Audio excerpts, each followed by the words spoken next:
Czytanie z Dziejów Apostolskich. Gdy Piotr i Jan wchodzili do świątyni na modlitwę o godzinie 9, wnoszono właśnie pewnego człowieka, chromego od urodzenia. Umieszczano go codziennie przy bramie świątyni, zwanej Piękną, aby wchodzących do świątyni prosił o jałmużnę. Ten, zobaczywszy Piotra i Jana, gdy mieli wejść do świątyni, prosił ich o jałmużnę. Lecz Piotr, przypatrzywszy mu się wraz z Janem, powiedział: „Spójrz na nas”. A on patrzył na nich, oczekując od nich jałmużny. „Nie mam srebra ani złota”, powiedział Piotr, „ale co mam, to ci daję. W imię Jezusa Chrystusa Nazarejczyka, chodź”. I ująwszy go za prawą rękę, podniósł go. A on natychmiast odzyskał władzę w nogach i stopach. Zerwał się i stanął na nogach, i chodził, i wszedł z nimi do świątyni, chodząc, skacząc i wielbiąc Boga. A cały lud zobaczył go chodzącego i chwalącego Boga. I rozpoznawali w nim tego człowieka, który siedział przy pięknej bramie świątyni, aby żebrać, i ogarnęło ich zdumienie i zachwyt z powodu tego, co go spotkało.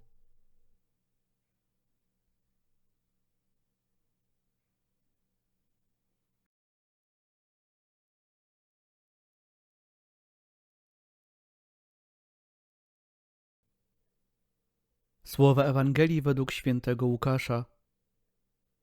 W pierwszy dzień tygodnia dwaj uczniowie Jezusa byli w drodze do wsi, zwanej Emaus, oddalonej o 60 stadiów od Jeruzalem. Rozmawiali oni z sobą o tym wszystkim, co się wydarzyło. Gdy tak rozmawiali i rozprawiali z sobą, sam Jezus przybliżył się i szedł z nimi. Lecz oczy ich były jakby przesłonięte, tak że go nie poznali. On zaś ich zapytał: „Cóż to za rozmowy prowadzicie z sobą w drodze?” Zatrzymali się smutni. A jeden z nich, imieniem Kleofas, odpowiedział mu: „Ty jesteś chyba jedynym z przebywających w Jerozolimie, który nie wie, co się tam w tych dniach stało”. Zapytał ich: „Cóż takiego?” Odpowiedzieli mu: „To, co się stało z Jezusem Nazarejczykiem, który był prorokiem potężnym w czynie i słowie wobec Boga i całego ludu. Jak arcykapłani i nasi przywódcy wydali go na śmierć i ukrzyżowali. A my spodziewaliśmy się, że on właśnie miał wyzwolić Izraela. Ale po tym wszystkim dziś już 3. dzień, jak się to stało. Nadto jeszcze niektóre z naszych kobiet przeraziły nas. Były rano u grobu, a nie znalazłszy jego ciała, wróciły i opowiedziały, że miały widzenie aniołów, którzy zapewniają, iż on żyje. Poszli niektórzy z naszych do grobu i zastali wszystko tak, jak kobiety opowiadały, ale jego nie widzieli”.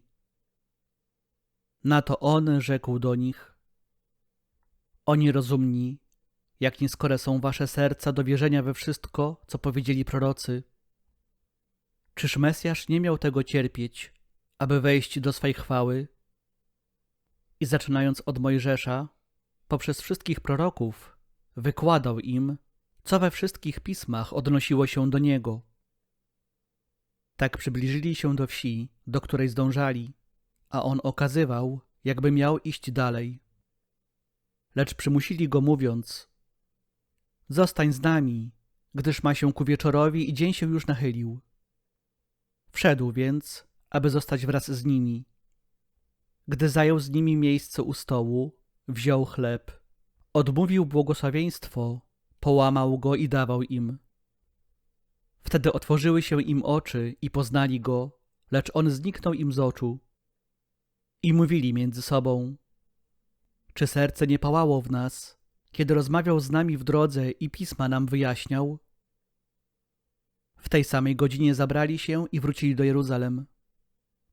Tam zastali zebranych 11, a z nimi innych, którzy im oznajmili: „Pan rzeczywiście zmartwychwstał i ukazał się Szymonowi”.